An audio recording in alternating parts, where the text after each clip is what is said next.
Welcome to English Podcast. Subscribe our channel for more update. Welcome back to the deep dive. I'm really looking forward to today's session. We're tackling something pretty fundamental, I think, for anyone learning English. Yeah, we're diving into vocabulary, how to really, build it up and make it stick. Exactly. Because we've all been there, haven't we? That moment where you're trying to speak or maybe write something and the perfect word is just gone. Oh, absolutely. Or even just thinking in English, right? You know the idea, but the word itself just isn't there. If that sounds like you, well, you're definitely in the right place today. Totally. And, I often think if grammar is kind of the skeleton of the language, then vocabulary, well, that's everything else, isn't it? It's the bricks, the paint, the furniture. It's what gives it life. Yeah. You really do need both to build something solid. That's a great analogy, and it goes beyond just speaking, too. A stronger vocabulary, it really helps your reading comprehension, makes listening easier, even improves how clearly you can think through things in English. Right. It unlocks things. It really does. It's kind of the foundation for clear communication. Okay, so our mission for this deep dive is pretty clear. We want to explore, first, why vocabulary is just so crucial, then maybe look at some common mistakes people make when trying to learn new words. Yeah, the pitfalls. And then pivot to the good stuff, some really smart, brain-friendly ways to actually learn and remember words long-term. And crucially, how to actually use them in real life, right? Not just keep them in a notebook. Exactly. We've even got a short role play planned later to show how that can look in just a normal conversation. Nice. Plus, we'll share some of our favorite tools and resources and lay out a kind of 7-day vocabulary challenge. It's all designed to be practical, beginner-friendly. Something you can start using straight away. Definitely. So get comfortable, maybe grab a notepad. Let's walk through this together, step by step. Sounds good. All right, so kicking things off, where do people usually go wrong? You mentioned pitfalls. If you had to pinpoint the biggest one for vocabulary building, what is it? Is it just like trying to memorize lists? That's it, spot on. The number one trap I see time and time again is just trying to memorize long lists of words completely out of context. Right. It feels productive, doesn't it? Yeah. Oh, I learned 50 words today, but then they vanish because your brain doesn't really work like that. Without context, without actually engaging with the word, it's mostly forgotten almost immediately. It's just disconnected data. Okay, so isolated lists are out. What else? Well, linked to that is learning words without understanding their different meanings or how they're used. Context again. Take a simple word like bark. Okay. If you only learn it means the sound a dog makes. You missed the tree meaning. Exactly. You miss the outer layer of a tree. So you only have half the picture, and it limits how you can use or understand the word. That makes sense. It's like our brains connect words in a network to situations, feelings, other words, not just a single definition. Precisely. It's about building those semantic networks. Learning a definition alone doesn't do that. That's why, learning words in phrases or full sentences is so much more powerful. Okay, so context is king. What's another common mistake? Neglecting review. This is a big one. Learning a word once is just the first step. It's like planting a seed. You gotta water it. You've got to water it. Exactly. Without practicing, without reviewing strategically, your brain basically says, okay, wasn't important, and makes space for something else. Forgetting is actually a natural process. So it's not about just cramming it in once, but coming back to it. Smart repetition, like building a path in your brain, you have to walk it a few times to make it stick. That's a perfect way to put it. Consistent activation strengthens that neural pathway. Any other pitfalls we should watch out for? Yeah, sometimes learners focus too much on really rare or complex words, maybe academic words, before they've really nailed the basics. Trying to run before you can walk. Sort of, yeah. You need that core vocabulary, the high-frequency words that you use every single day first. That's your foundation. Okay. And I guess the last one, maybe the hardest for some people, is actually using the words. Oh, definitely. The fear of making mistakes. People collect words maybe in an app or a notebook, but they stay there. They never actually try saying them or writing them. Yeah, I get that. Yeah. But mistakes are how you learn, right? They're essential. They're feedback. Your brain needs that feedback to adjust and improve. The more you try, even if it feels awkward at first, the more natural it becomes. So don't just be a word collector. Exactly. Engage with them, use them, practice them. That's the bridge from just recognizing a word passive vocabulary to actually being able to use it whenever you need it, active command. Passive recognition versus active command. I like that distinction. Okay, so if those are the traps, how do we do it right? What are the smart, brain-friendly ways to build vocabulary? Well, number one, building directly on what we just said, always learn in context. Always. So instead of just the word delicious, learn it in a phrase like, wow, this pizza is absolutely delicious. Immediately, you're connecting it to an experience, maybe a taste, a memory. That's elaborative rehearsal. Makes sense. What about visuals? Are things like pictures helpful? Hugely helpful. Yeah. Excellent point. Our brains are amazing visual processors. So when you learn a word like, say, serene, don't just learn the definition. Picture something serene, maybe a calm lake at sunrise. You're using dual coding, then processing it visually and verbally. Retention goes way up. Right. And that's where those flashcard apps come in handy, isn't it? Like Anki or Quizlet, you can add pictures to your flashcards. Exactly.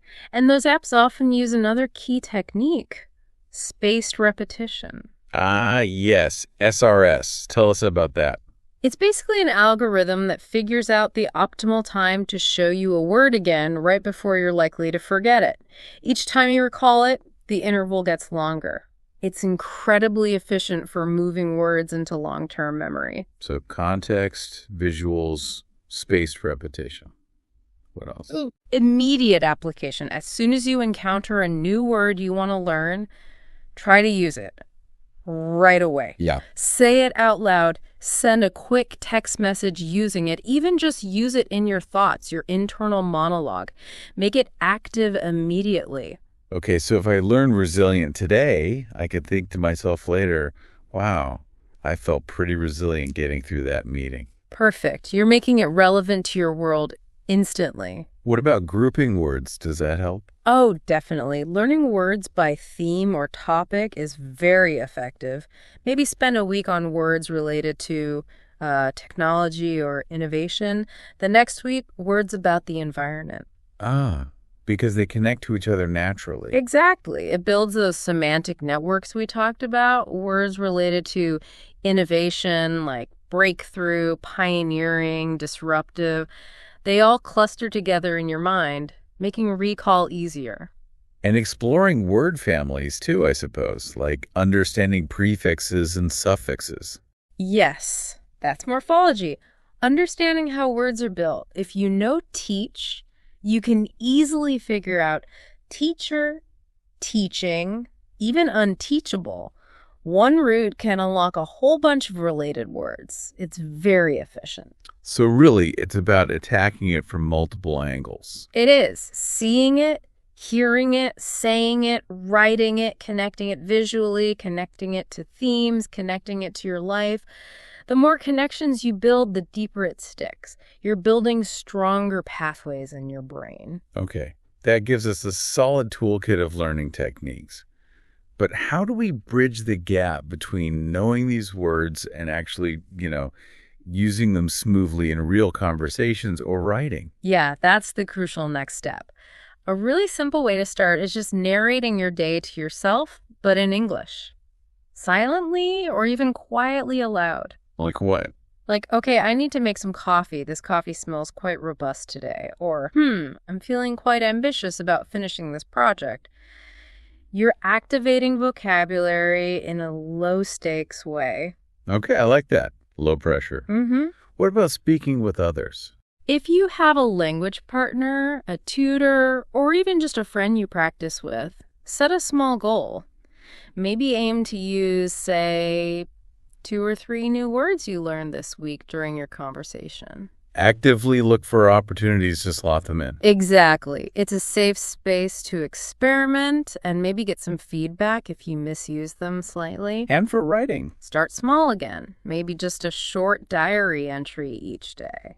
Or sending a slightly more descriptive email or message. Even a comment on social media using a new word.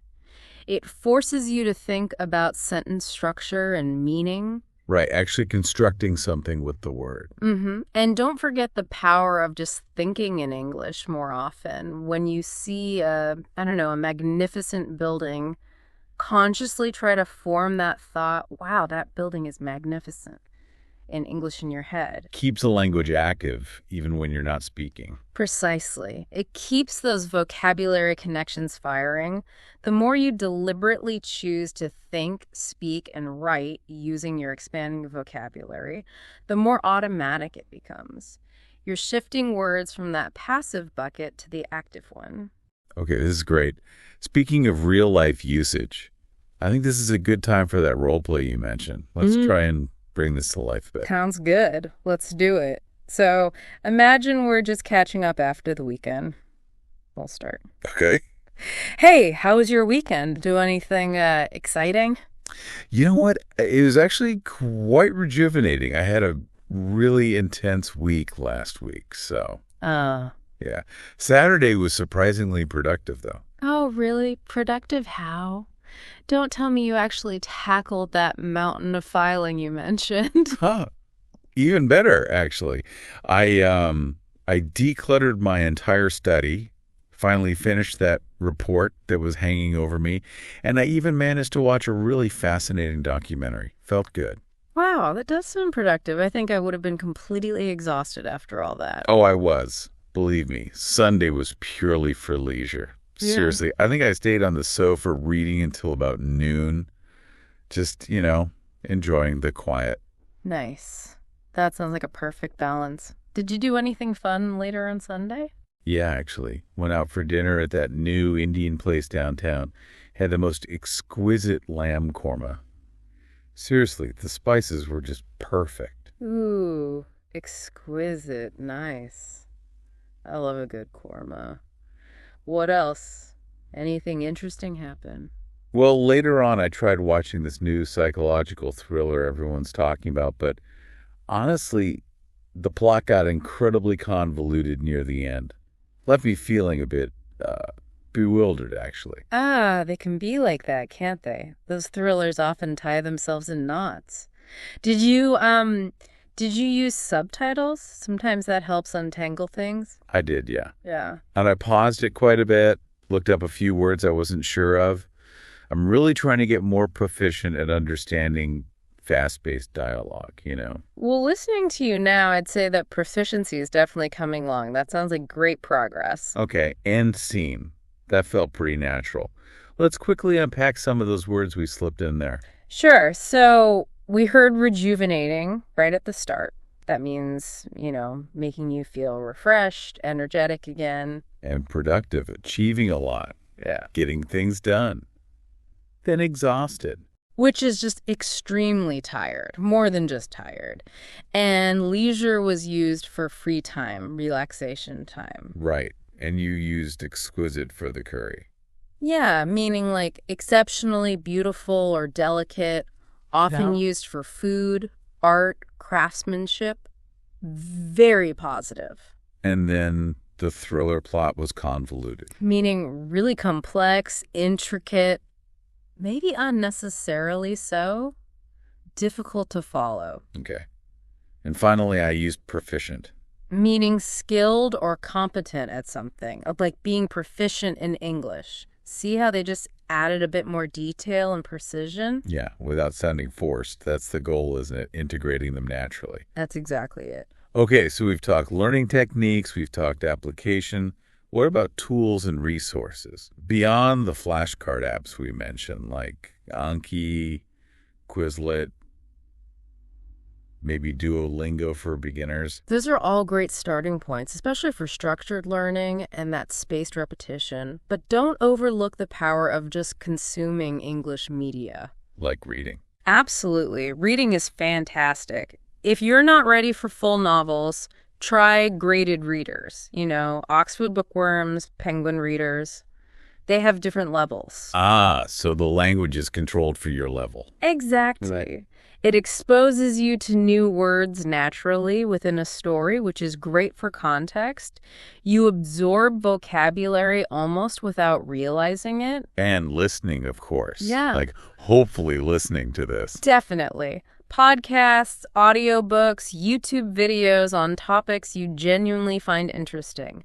Just listening trains your ear, helps you pick up natural phrasing, collocations. Collocations, words that just sound right together, like heavy rain, not strong rain. Precisely. Crucial for sounding natural. And for active practice, finding people to talk to is key. Language exchange apps, like Tandem or HelloTalk. Yeah, those can be great. Chatting with native speakers, trying out your new words, getting that real-time feedback, it really pushes you to use the language actively. So lots of options.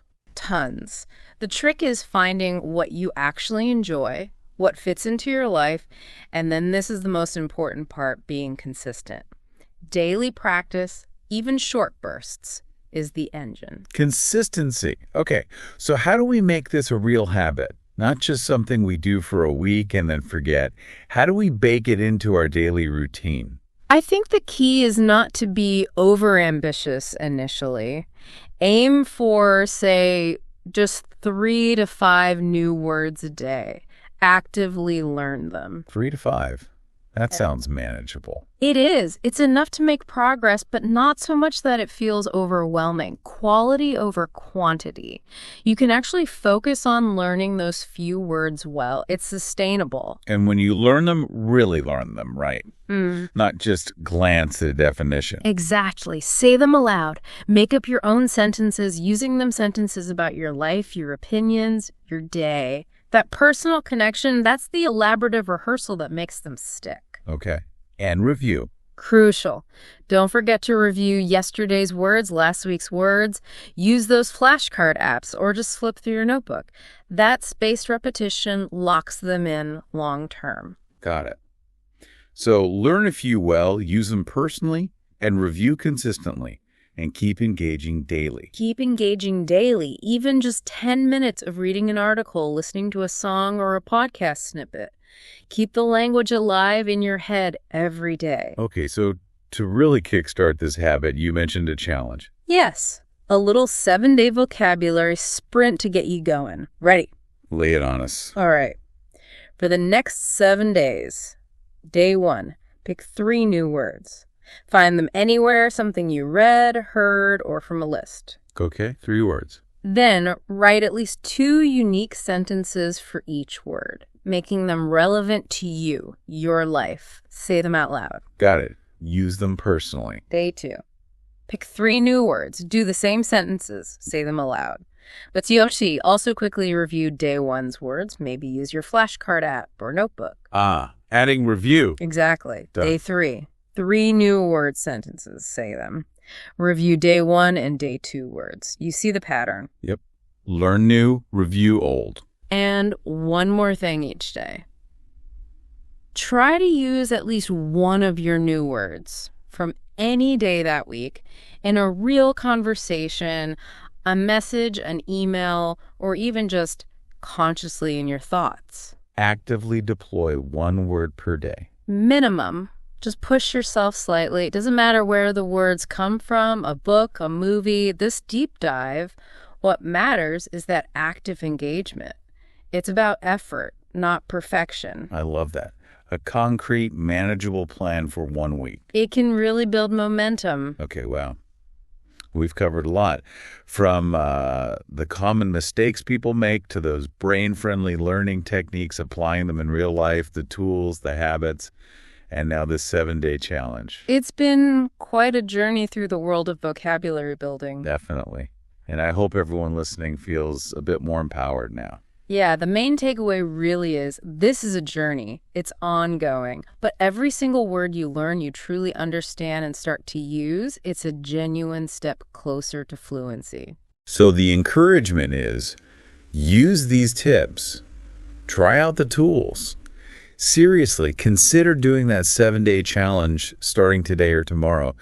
Make learning words just a natural part of your routine. And please don't worry about making mistakes, honestly. They're not failures, they're just data points for learning. Yeah. The more you actually use English, mistakes and all, the better and more confident you will become. That's where the real growth happens. Couldn't agree more. Keep learning, keep growing, and try to have some fun with it along the way. English can be really rich and rewarding. Absolutely. And just one final thought to leave you with. Think about your typical day. What's one activity you do almost automatically? Maybe it's your commute, maybe scrolling through social media first thing, maybe washing the dishes. Yeah. Could you consciously decide, just for this week, to turn that specific activity into your prime vocabulary learning moment? Maybe review flashcards on the bus, listen to an English podcast while doing chores, look up one word from a social media post you see. Just imagine integrating it seamlessly into something you already do. How many words could you pick up almost effortlessly just by piggybacking on an existing habit? Something to think about.